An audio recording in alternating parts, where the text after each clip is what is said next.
Recently, I stumbled upon the idea of creating a forever world in a game that you could see yourself playing for the foreseeable future. And the reason this happened was I got recommended a couple videos on YouTube and I checked them out and I was like, this sounds like a pretty cool idea. So I looked through my library of games and was like, what game could I possibly do this in? So for one, it would have to be a game that would enjoy playing. It would have to be a game that's either a sandbox or kind of has like endless replayability where you could just keep playing for as long as you want and not really get bored. And after looking through the games and having not played this game, Grounded, in pretty much like the last 14 months or so, I decided, you know what, I can jump into this game and probably play it for the foreseeable future. And I wanted to create a world for that. So that's what this world's going to be. I'm going to play on this world and I'm going to play through the game at my own pace. I'm not going to speed run things, but I do want to see the new content. So that's the main thing is I want to build like big bases and stuff like that where I can actually house all my stuff instead of just throwing my things on a lily pad like I did at the 1.0 update. So if this sounds like an idea, like a concept that you would be interested in seeing, let me know in the comments down below. And that'll let me know whether or not that if this is of interest to people. Because one way or another, I'm going to play on this world, whether I make videos on it or not. But if it sounds like a concept that you would be interested in seeing, which is essentially like long-term progression over a single world, not necessarily speed running it, not doing like tutorials and stuff like that, but just playing through the game, having fun with it, and just enjoying the game at my own pace. That is, if that's something that sounds like you would like to see, let me know in the comments down below. Hit the like button. If you haven't already done so, make sure you hit the subscribe button, and that'll let me know that this is the kind of video that people want to see. I thought this would be a good idea to have like one world where it's like no matter what, I can always come back to it, whether it's a month from now, 6 months from now, 2 years from now. I can come back to it, jump in, and just keep going with what I'm doing and enjoy what I'm doing and not have to worry about blowing through all the content to get guide videos out or to just kind of appease the algorithm. And it's really just going to be about having fun on it. And I think that's what is the most important thing, is to find a game that you can have fun with for a long period of time and just enjoy. And people should enjoy watching you play it, right? Because if you're enjoying the game, then it'll show through your content. And I know, like, if you watched my early content on this game, I was really enjoying the game. I went through some ups and down periods, but now having come back to it after the a long break from it, the game seems to be in the best state it's ever been in, and I'm really enjoying it again. And there's a lot I haven't seen. So I've had people asking in the comments of my previous video, hey, what do I do on this NG Plus thing? What do I do on this? And I'm like, I don't even know the answer to that because I haven't experienced myself. So I'm going to be able to learn some new things along the way. And what I want to do in this video is I'm going to, like, I don't want to speed run through the game. That's certainly not going to happen. This is going to be a world where I take my time and just do things and have fun with it. But I'm definitely going to speed run the very beginning of the game, which is going to be repairing the mysterious machine, going and talking to Burgle, because that unlocks so much of the stuff in the game, specifically the Burgle quests, and it's going to get me to the new stuff that I hadn't seen because I haven't played this game. I haven't played survival much since the before the 1.3 update. The little bit of time I played in the 1.3 update was on a 100 days video, and in that video I didn't even repair Burgle, which means I was not able to see most of the new stuff added in that update other than the playground mode. There's specific kind of videos you'd like to see in this kind of series, whether it's like seeing the me actually building stuff. One thing I want to try to do is build in places I've not built before, and that's going to be tough for me because I actually spent last night going through. I've created a world, like almost like a creative world. It was a survival world, but it was where the bugs won't attack me. So I guess it was like, maybe it was creative with bugs or whatever. And I just scouted around the entire lower yard looking for places.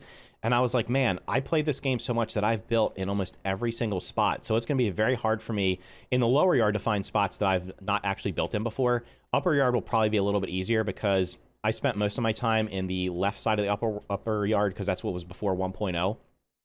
So that won't be as difficult, and there's like a good, probably a good giant 2/3 of that part of the map that I didn't really build much on. But the lower yard's going to be a little bit challenging. So if there's any specific places that you think are cool that people don't normally build on, let me know. I'm not talking about places like building on top of the baseball or even building like on the, I've actually never built, I don't think I've ever built a base on the oak tree. Probably not going to build on the oak tree. I'm definitely not going to build on the baseball. But if there's anywhere you've built before that you think is something that might be out of the ordinary and people haven't built on it, let me know in the comments down below. All right, so we should be able to make a torch now. Perfect. Make the torch. And I can go over here and I can start taking out these lawn lights over here. I do want to like unlock everything. So one thing I hadn't done, as I mentioned in my previous video, was there's like 4 new achievements I haven't unlocked. I've not experienced NG Plus at all. I've not experienced any of the infused bugs, any of the new mutations, any of the new weapons and resources that were added to the game. So there's definitely going to be a lot I haven't seen. So it'll be while it won't be, it might not be a fresh experience for all of you, it'll definitely be a fresh experience for me, even though I have, like I said, over 1,500 hours in the game. So yeah, let me know if you're playing the game again. I saw a lot of people in the comments of my previous video saying that they had either, it's a kind of a mix. It's new players who hadn't played the game before because it came to PlayStation, Nintendo Switch last year. And then there's other people who just hadn't played it. I guess I don't know if they missed it or maybe they weren't into survival games at the time and they kind of saw this. And they were like, oh, that game looks pretty cool.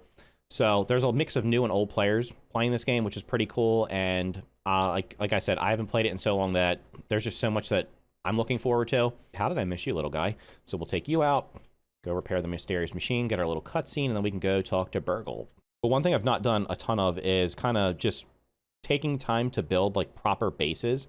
I did it a little bit during the early access because, to be completely honest, there was like a lot of downtime between updates sometimes, especially towards the end, where they went from having like monthly updates to having updates that were more on the lines of quarterly, and then sometimes they were a little bit spread out further than that. So I've never really, since 1.0, and in my 1.0 save, I didn't really even make a proper base. I built on the lily pads, and that was kind of my base. I never got attacked, so didn't really have to deal with the base raids, which have changed since the last time I played it. They've made them more worth doing in terms of actually like doing them gives you raw science. So it's like, okay, now I get rewarded for it with raw science instead of before it was like, okay, maybe I'm going to get some minor bug parts, but my base is also going to get wrecked, so having to deal with that. But now there's a reward for it. Same thing with the waft emitters.